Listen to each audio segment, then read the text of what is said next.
Hello everyone, my name is Bilal from the Process Mining team, and welcome to our use case series where we are looking into very specific process mining use cases. These are all real-world examples that came from you all, our customers, and as always these examples or questions are brought to our attention, and I'm going to be sharing how and why these use cases were brought up to begin with, as well as how we achieve this type of analysis using ServiceNow's process mining. Today, the use case is root cause analysis. Root cause analysis is a machine learning feature we have with process mining that is not taken advantage of nearly as much as it should be, in my opinion. We had a customer mining their HR case processes, and they wanted to try and find some potential improvements, but they really had just no idea where to start. This is where root cause analysis is really, really good. Root cause analysis is using machine learning to kind of try and identify trends or patterns in your data and how it got to where it is, right? So let's take a look at some examples. Now here, I have mined the incident table. I have about 40,000 records here mined.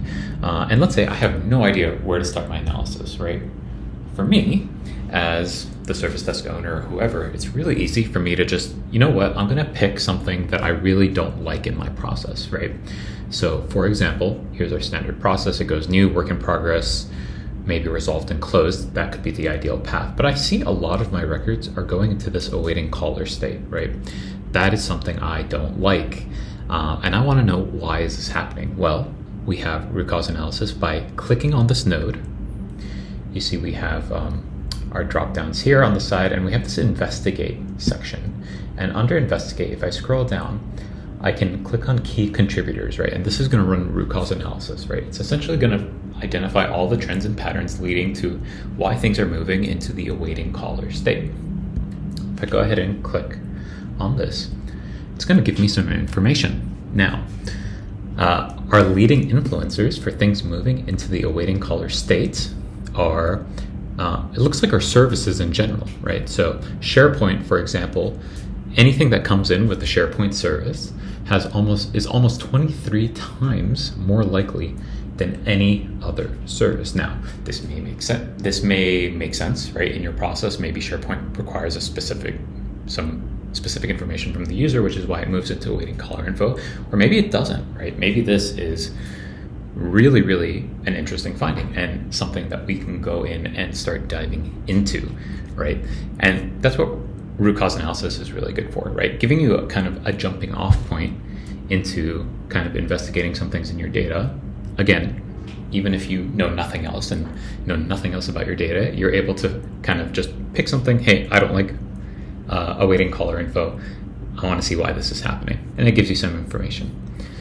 What you can also do is, if I click on any of these boxes, so I'll just click on SharePoint since it's the highest influencer here, I'll add apply, and it's going to filter down the records, and it's going to show me just the incidents that came in with this specific service, right? So I can, from identifying what the influencer is, I can start looking into the data a bit more from here as well.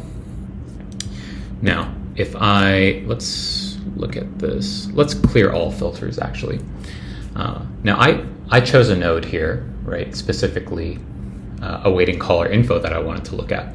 But I can also look at not just a node, but maybe a transition, right? Maybe something moving from a specific state to a specific state that I don't like, right? So I went ahead and I created ahead of time a filter here saying, I want to see all incidents that have gone from resolved back to in progress, right? So we theoretically completed the incident, but then it had to go back into work in progress for whatever reason, right? This is going to show me my graph here, showing all of my, you can see 930 records are moving from resolved into either in progress or work in progress. This is just demo data, so it's a little bit of a discrepancy there. But from here, instead of clicking on the node, I can click on the arrows, right? So this arrow is a transition, and I can see all of the transitions going from resolved into work in progress, and I can investigate and run root cause analysis here as well. So it's not just the node that I care about or the state itself, it's specifically that behavior, right? Moving from that state to that state. In this case, I have a few categories here that are kind of contributing to this inefficiency, right? Moving from resolved back into work in progress. So I can dig deeper into the open air category, facilities. I have some assignment groups in here as well that could be causing this at a higher likelihood. Last but not least, I wanted to include one more variation here, and it's a bit more of an advanced one. You can see I went ahead and remined the same incident table, but I included a separate table here, which is the task SLA table, right? So I wanted to use process mining to look at, hey, in my incidents lifecycle, when am I breaching an SLA? Show it to me, right? And to take it a step further using root cause analysis, I want to dig into figuring out, hey, why is this happening, right? Why are we breaching our task SLAs? So in this case, I'm going to open up the task SLA table. You can see it starts this way, but I'm going to open it up and I'm going to click on this 218 records.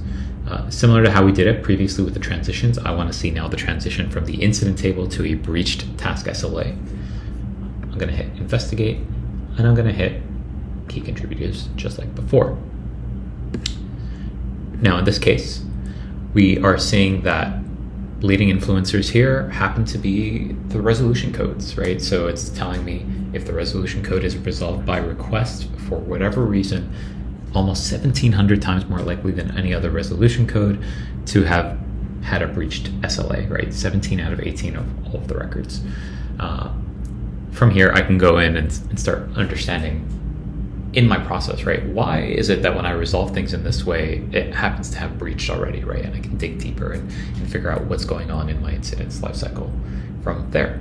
So these are just a few ways. There are certain other ways to go through and use root cause analysis in process mining, but hopefully this is enough to get you started.